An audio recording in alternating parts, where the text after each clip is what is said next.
because they had children.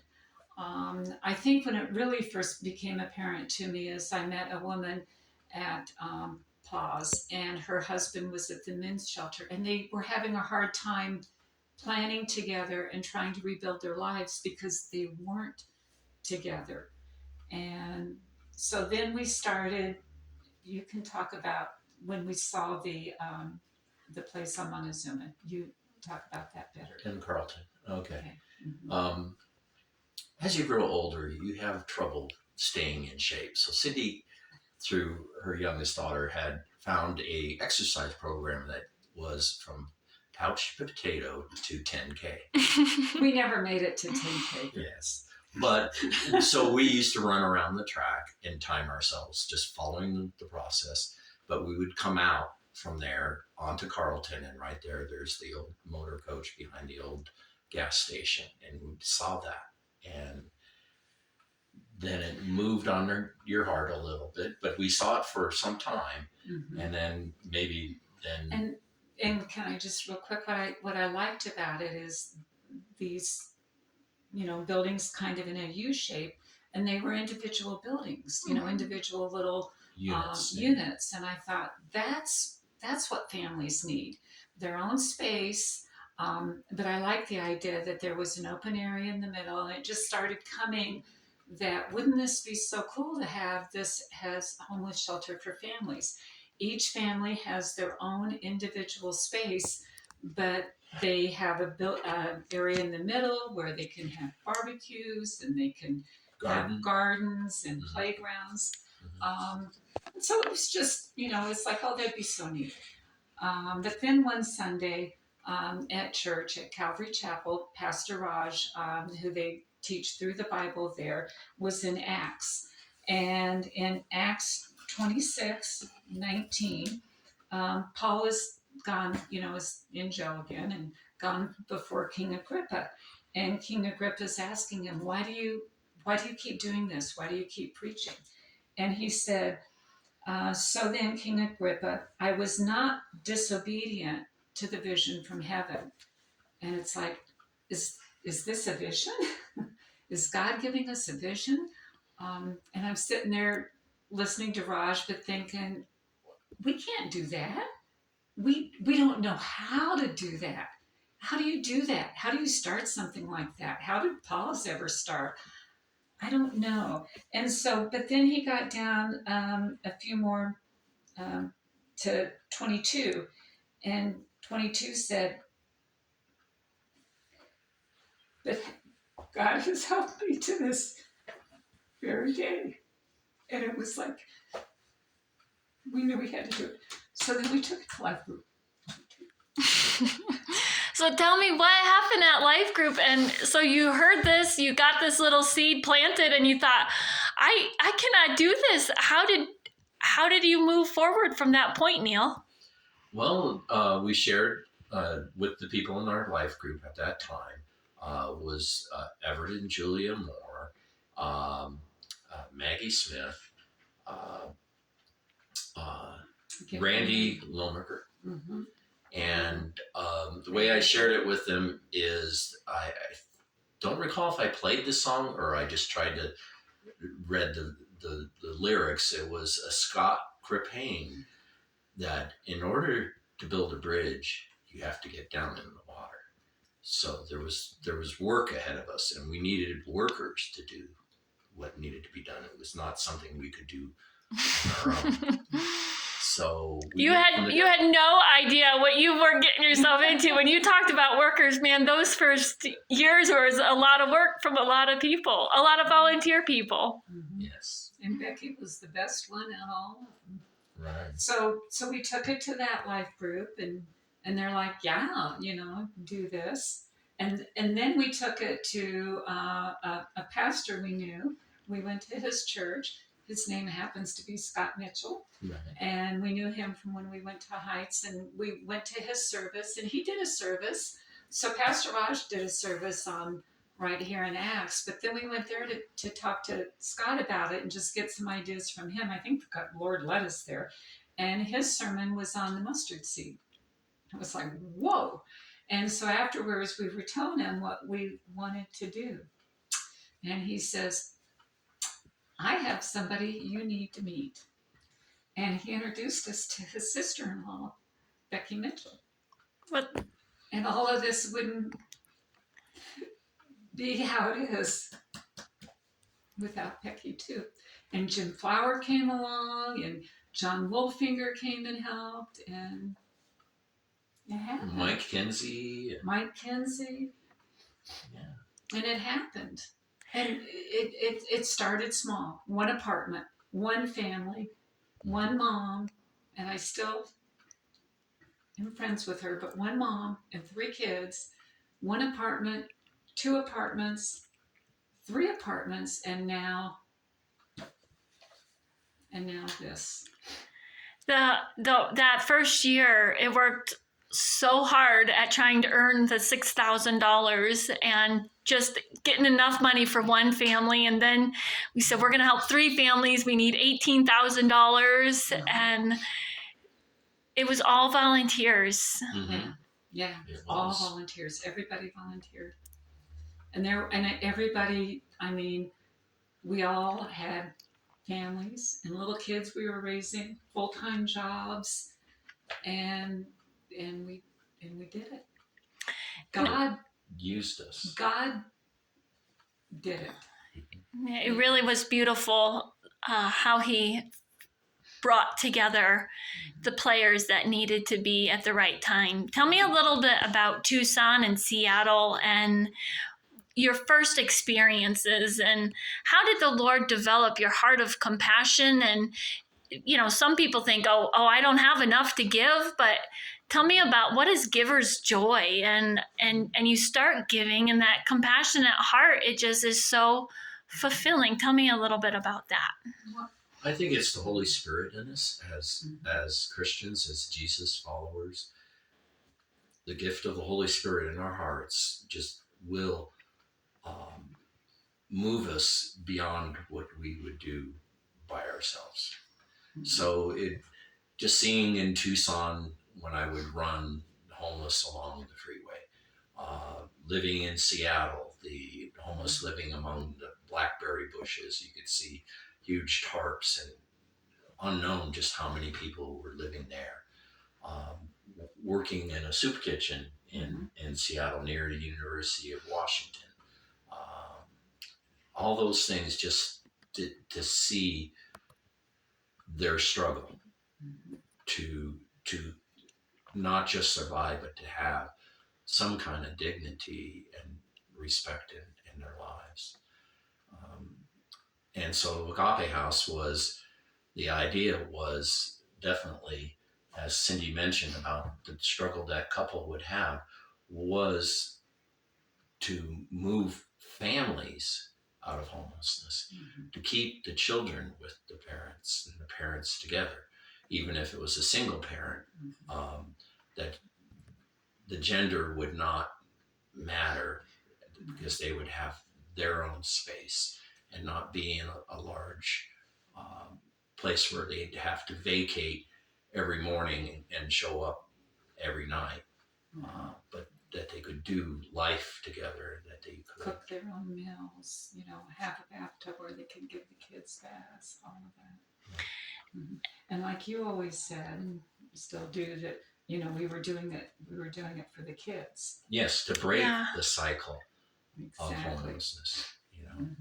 The mistakes of the parents and the parents before them could visit the children in later generations, and we wanted to be able to break that cycle, and that they could see people in a community that cared enough to make a difference in their lives. And they can see God in their lives. Right.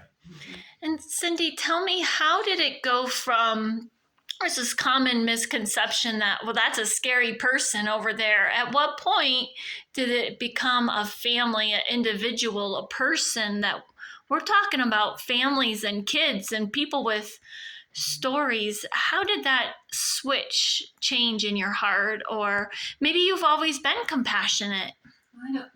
I know when it first started for me, and then as I became an adult, when I was a child, growing up in farmland, Indiana, there were a lot of migrant workers would come through.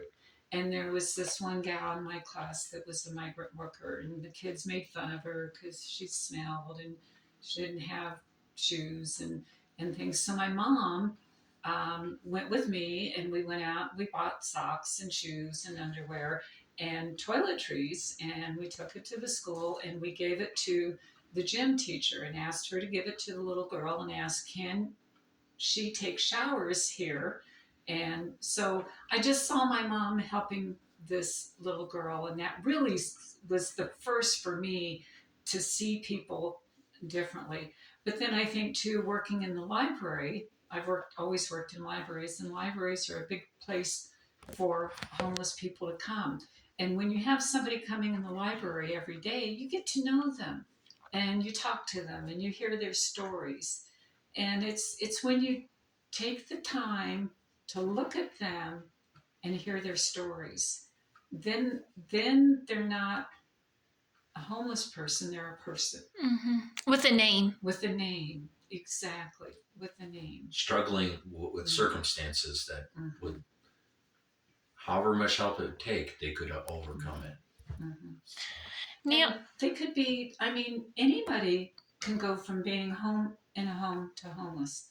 It doesn't take much. Medical especially, emergency, yeah, a car accident. yeah, car accident, they can't get to work. They can't get to work, they're not, having money come in.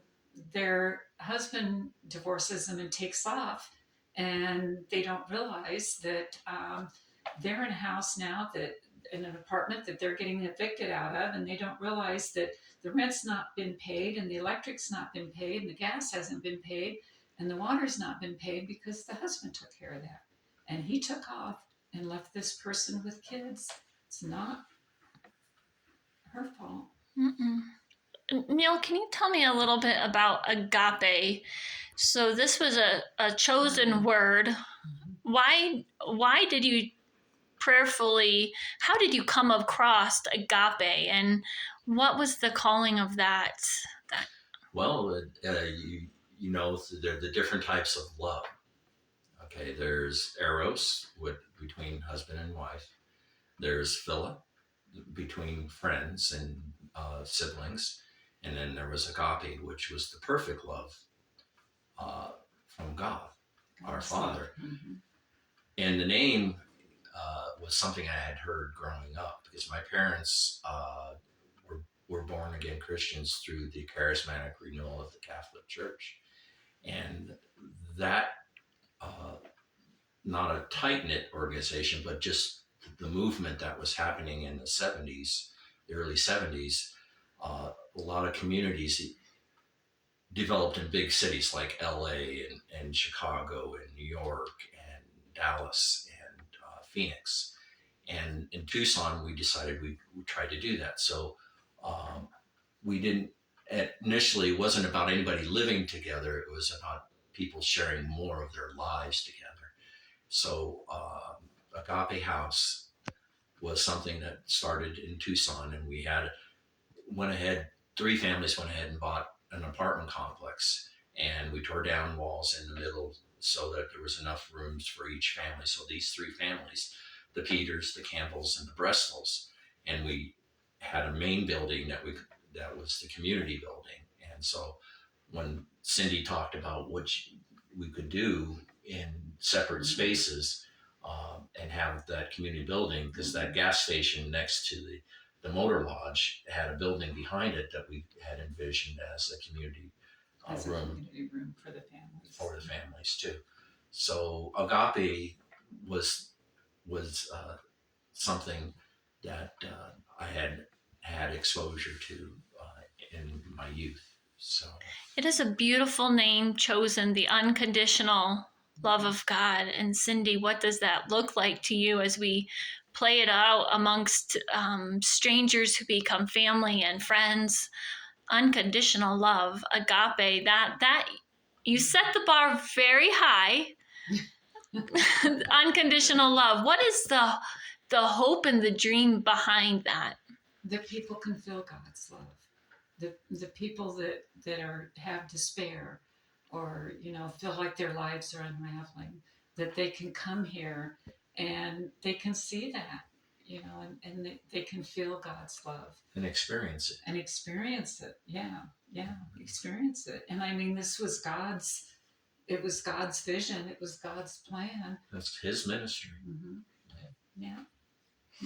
So tell me about your testimony about praying at the Prescott High School. Why and when did you choose to pray at the high school?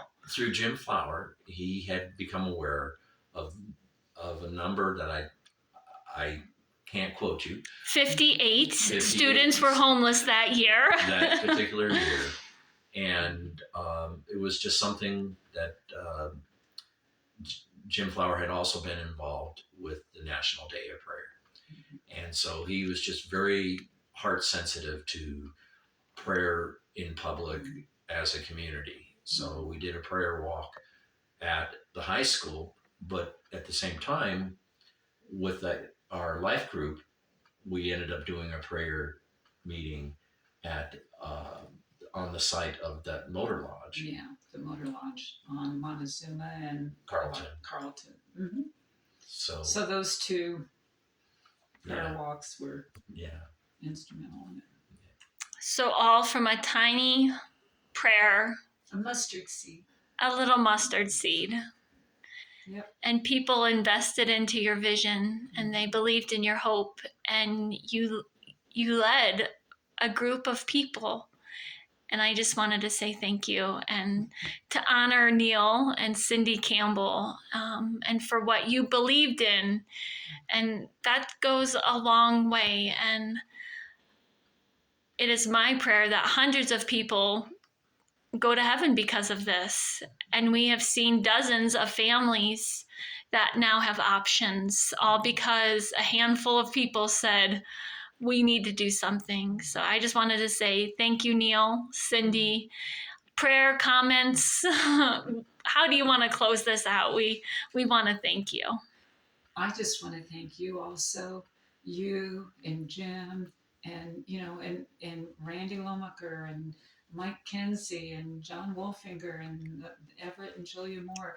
There were so many at that beginning group, and I'm probably forgetting somebody, and I'm so sorry, but just that beginning group. But Becky and Jim, you and Jim really put your lives into it, and you still are, Becky. And I want to thank you, because you do so much. Agape House wouldn't be here. There wouldn't be this apartment complex without you. Well, we want to say thank you to Neil and Cindy and what God has done here. Will you close us out, Neil, by reading that verse one more time? Because I can't. So starting with 19. So then, King Agrippa, I was not disobedient to the vision from heaven. This is Paul. First to those in Damascus and then those in Jerusalem